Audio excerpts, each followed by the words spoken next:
안녕하세요. 오늘 딥다이브에서는요, 저희가 받은 미국 국세청 IRS의 Form W7 안내서를 좀 자세히 들여다보려고 합니다. 개인 납세자 식별번호 ITN 신청에 관한 거죠. 네, 이게 사회보장번호 SSN은 없지만 미국 세금 때문에 번호가 꼭 필요한 분들께 정말 중요한 정보인데요. 누가, 왜, 또 어떻게 ITN을 신청해야 하는지, 특히 최근에 바뀐 내용들 중심으로 핵심만 빠르게 짚어보는 게 이번 딥다이브의 목표입니다. 바로 시작해볼까요? 네, 좋습니다. ITIN은 특정 상황에 계신 분들께는 정말 필수적인 번호입니다. 이게 단순히 세금 보고를 넘어서요, 특정 금융거래라든지 혜택하고도 연결될 수가 있거든요. 근데 정말 중요한 건 여러분께서 꼭 아셔야 할 게 ITIN은 SSN하고는 완전히 다르다는 거고요. 이걸 받는다고 해서 미국 내 근로자격이 생기거나 이민 신분이 바뀌고 그런 건 전혀 아닙니다.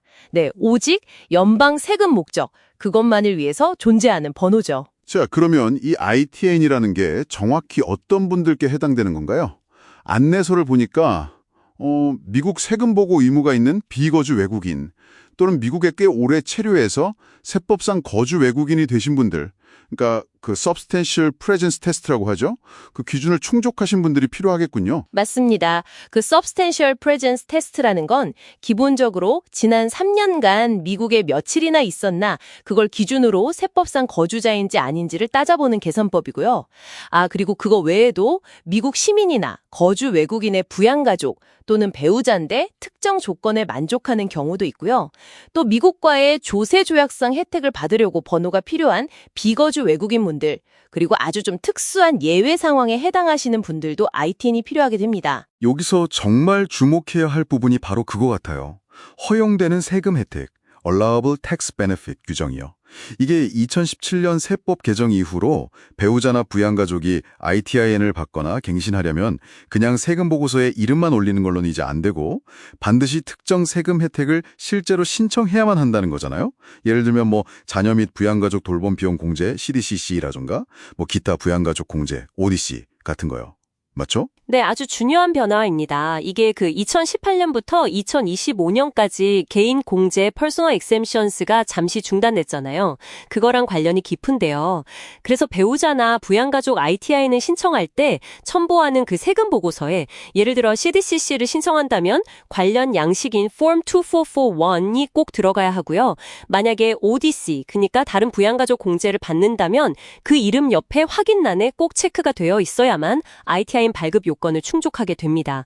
이건 정말 세금 보고서 준비하실 때 절대 놓치시면 안 되는 부분이에요. 와, 서류 준비도 만만치 않아 보이는데요. 그 여권이 있으면 그거 하나로 신분증명이 되지만 그게 아니면 신원증명서류랑 외국 신분증명서류를 각각 최소 2개 이상 조합해야 한다고요.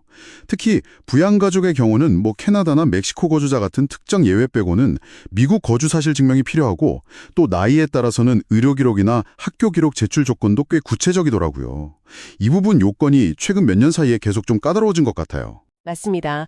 그리고 제출하는 서류는 반드시 원본이어야 하고요. 아니면 그 서류를 발행한 기관에서 직접 인증한 사본이어야 한다는 점, 이게 중요합니다. 그러니까 공증사무소에서 받은 공증사본 같은 건 인정이 안 돼요. 특히 의료기록 같은 경우 만 6세 미만 아이들, 그리고 학교기록은 만 24세 미만 학생들 해당되는데 이름, 생년월일, 주소, 그리고 병원이나 학교 정보, 마지막으로 가장 중요한 게 최근 날짜 요건이에요. 신청의 기준으로 12개월 이내에 진료받은 날짜나 아니면 학기가 끝난 날짜가 찍혀 있어야 하거든요. 안내서 뒷부분에 체크리스트가 있으니 꼭 활용하시는 게 좋습니다. 그러네요. 근데 원본 서류, 특히 여권을 우편으로 보낸다는 건 좀 걱정되긴 하죠. 그렇죠. 분실 위험도 있고 하니까요. 그래서 신청 방법으로 우편 말고도 IRS 납세자 지원센터, TAC라고 하죠. 거길 직접 방문하거나 아니면 인증수리 대리인, CAA를 통하는 방법도 있군요. 네, CAA는 원본 서류를 직접 확인하고 바로 돌려줄 수 있다는 장점이 있죠. 아무래도 좀 더 안심이 되고요. 그건 정말 편리하겠네요. 다만 모든 TAC에서 이 서류 확인 서비스를 제공하는 건 아니니까 미리 좀 알아보고 가야겠고요. 그리고 ITIN 갱신 문제도 빼놓을 수 없죠. 만약에 3년 연속으로 미국 연방세금 보고서에 ITIN을 사용하지 않으면요, 그 번호는 만료됩니다. 네, 그럼 다시 사용하려면 갱신 신청을 해야 하고요. 그리고 또 2013년 이전에 발급받고 한 번도 갱신한 적이 없는 ITIN도 갱신 대상일 수 있으니까 이것도 확인해 보셔야 합니다. 갱신할 때도 일반적으로는 유효한 세금 보고서를 첨부해야 합니다. 그렇죠. 네, 그게 원칙이죠. 마지막으로 흥미로운 점은 세금 보고서 제출 없이도 ITIN을 신청할 수 있는 예외, exceptions 조항들이 있다는 거네요. 예를 들면 미국 내 파트너십 소득이나 이자 소득처럼 제3자가 원천 징수하는 소득이 있다거나 아니면 조세 조약 혜택을 받는 경우 또 미국 부동산 관련 특정 거래시 같은 경우들이 해당될 수 있겠군요. 맞습니다. 각 예외 상황마다 필요한 증빙 서류가 또 다르거든요.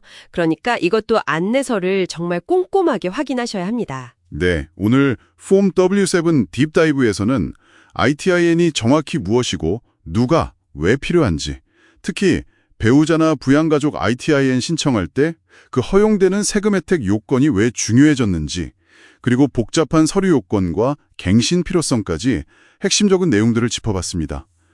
보내주신 자료 덕분에 중요한 변화들을 잘 파악할 수 있었네요. 네, ITIN은 미국 세법을 잘 지키는 데 아주 중요한 도구인 만큼 신청하고 또 유지하는 요건을 정확히 파악하시는 게 중요합니다.